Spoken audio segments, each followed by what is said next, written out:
I will say, given all the directions this film goes in, it keeps things pretty interesting. And you can be rest assured that it doesn't suffer the problem of going nowhere.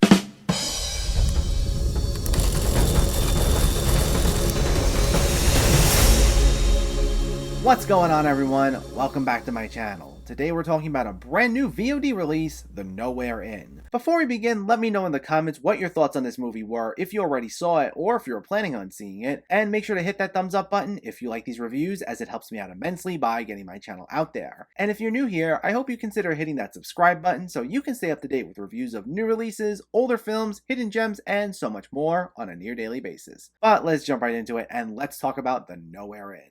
This stars Annie Clark, aka St. Vincent, as herself, as she sets out to make a documentary about her music. But when she hires close friend Carrie Brownstein to direct, notions of reality, identity, and authenticity grow increasingly distorted and bizarre. This is directed by Bill Benz, and it's co-written by both Clark and Brownstein. Now, while I am mostly over these movies where its whole shtick is that fantasy and reality blur, this one caught my attention due to who was involved. Now, while admittedly I wasn't sure how St. Vincent was going to be, considering this is her first major acting role, I am a big fan of Carrie Brownstein, both because of her band Sleater-Kinney, as well as her sketch show Portlandia, which was one half her brainchild and would get seriously out there at times. And knowing she was co-writing this, I was really intrigued to see where she'd take things in a feature-length film. And I gotta say, this one gets pretty surreal. While a lot of people seem to agree that *Malignant* goes down as this month's biggest WTF movie, I think this is a contender for the runner-up. It's not exactly a shocking movie, but it's mainly just such a trip. Now, it starts off as a straightforward narrative with traditional film sequences of St. Vincent preparing to get this documentary off the ground. However, as filming begins, that's where things really get weird, and from there, the film mixes comedy with psychological horror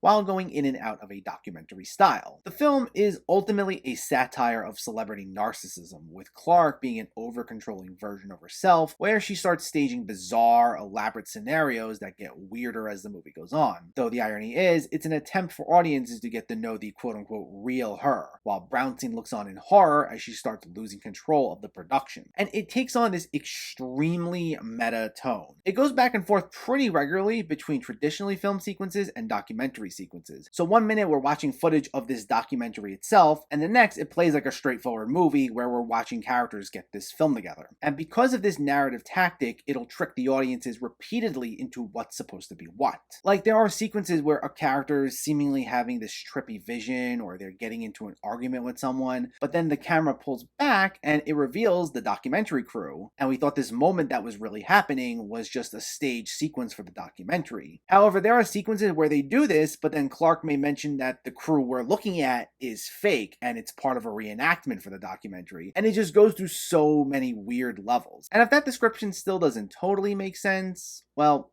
don't worry, as the film will directly acknowledge at times how not everything is supposed to make sense. So it goes without saying, this won't be for everyone. Though, with that being the case, I actually enjoyed this movie. I found the odd mixing of tones and styles to mesh together quite well, as I found it to be a unique way to poke fun at celebrity vanity projects. The overall dreamlike quality of this was captured well due to some really nice cinematography. Plus, it was pretty consistently funny, especially due to one subplot that involved Clark roping in Dakota Johnson in on the action, and she seemed like she was having a blast as well. And some of these scenarios would be so out there that the way characters would either have such a visceral reaction to what's going on, or just go with the flow, often provided some really solid laughs, even if you're not quite sure what just happened. What helped too were all the interactions between Clark and Brownstein. Since they're friends in real life and they were just playing versions of themselves, it made their chemistry 100% natural, and it made a lot of these scenes feel endearing. I'd say Clark was the big standout, being absolutely scene-chewing as this wacky version of herself, and she was always a blast to watch. Now, for those who enjoyed Portlandia and are used to seeing Brownstein be a little more out there, you will be disappointed to see that her role here is mainly just reacting to Clark's wild antics. But considering she's also the one who's attempting to make sense of everything, you'll also have a connection with her since she's the audience surrogate. And I enjoyed her performance overall. Now, I will say, this is a very niche film, and it isn't completely accessible, given how weird things get.